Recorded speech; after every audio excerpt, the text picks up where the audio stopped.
Well, I suppose that was a bit of a change of tone from the last two songs then, right? you know? It's Hits home, that message, though.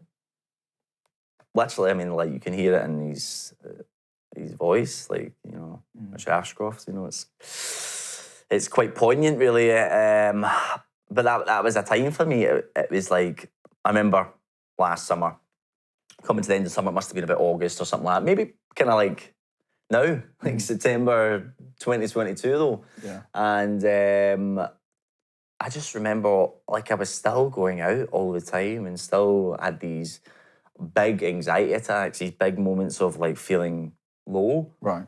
And at this point, I'd kind of been talking to my ex a bit, and we got back together and then broke up, and then got back together and broke up. So, man, my head was just like an absolute roller coaster. Yeah.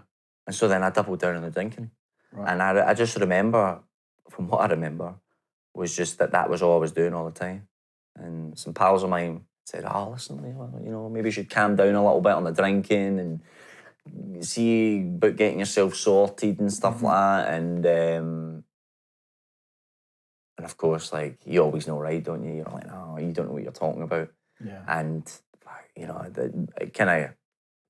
it got progressively worse. And the only really thing that maybe stopped me from becoming like full-time every day was the fact at the gym and football. Right. Yeah. And I'd met someone at that point, someone I was dating, and she was like such a breath of fresh air compared to like who I'd dated before. And sort of that had stabled me a little bit, and I'd sort of pulled back a little bit. Right. But of course, the anxiety didn't go away, and so then I went back on it a little bit more, and we're going out, and the football season had started. This was like September, so the Premier League and the Scottish League had kicked off. Yeah. And obviously you need a drink when watching Scottish football, I suppose. Well, watching Rangers, for crying out loud, man, like, that would drive you to do all sorts. Yeah. So, but you're saying you become very dependent then on drinking then to cope with, I suppose, your anxiety and your feelings. And I mean, I know it as well, and something we'll get into a bit later, but these things are a huge coping mechanism because I don't know what it is myself, like a way to deal with the problems, but maybe the question is, why don't we then deal with the problems? Well, even now, like, talking to you, I feel really, like, embarrassed about it. Not even embarrassed, like, just like, well, that's not me, and exposing that part of my life that not many people know about at all, and talking about it even now, I feel a bit, like, uneasy, because it was a difficult time, and sort of this taboo about talking about drinking or talking about any sort of substance abuse is difficult. So, especially with something what's so like normalised as well as drinking, or, you know, like, well, other things, legal or illegal, I suppose. absolutely. So for me, it kind of feels I feel awkward about it. I think there's so many other people as well in these like social situations that use alcohol, but then never like when they're losing themselves down the track, they don't. You know, this is essentially how alcoholics are made, or addicts, aren't they? You know, like what started off as something fun and something what was social events turns then into something, you know, like you're explaining now to us, something, you know, losing yourself a bit or a lot in certain cases as well. Literally, it kind of feels like I was a different person then, and I mean, obviously I was going through some stuff, so it's hard to say, oh, Liam, you shouldn't have done that, or Liam, you should have done this. It's easy to look back into it, but I look back on it and I go, crikey, I wish I'd maybe done a few things differently, allowed my feelings to be felt. Right. But, right there then, you know, we're talking about stuff in the past. So I'm assuming, you know, just so everyone knows, he's not been sitting here drinking a can of vodka or anything. A can of vodka. This is a new range. Can of vodka. But so we're talking like, you know, past tense here. So what was then the rock bottom for you? What made you realise, okay, something needs to change here?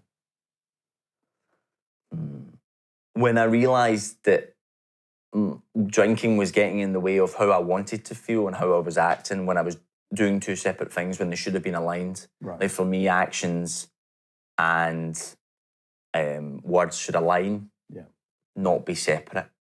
And so, like, I realised that I need to put a stop to this. I need to try and help myself. And of course, like anyone who's been through with any substance addiction or any sort of issue where they have to overcome it themselves, it's really tricky because you have to really dig deep with yourself.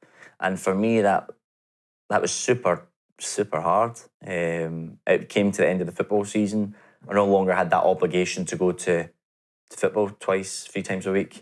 I was still going to the gym. That was great and helpful, but I felt like there was a big wall coming and I was going to hit it really hard, or I was, going to find myself locked in an apartment for the entire of the Finnish winter, just knocking it back like cranberry juice, you know what I mean? Yeah. So, it's easy to do as well, especially with, the cold, like you said, dark winters and, here. Literally, winter, you've got nothing to do, don't you? So you're just sitting, pondering about, and I found myself getting terrified of that. Yeah. Knowing that could so easily happen, and for me, it developed in a big breakdown, essentially.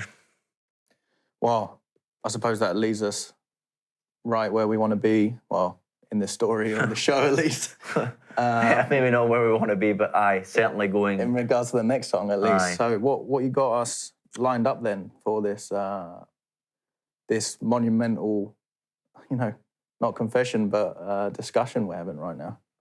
It's quite a stark song called As the World Caves In by Matt Maltese.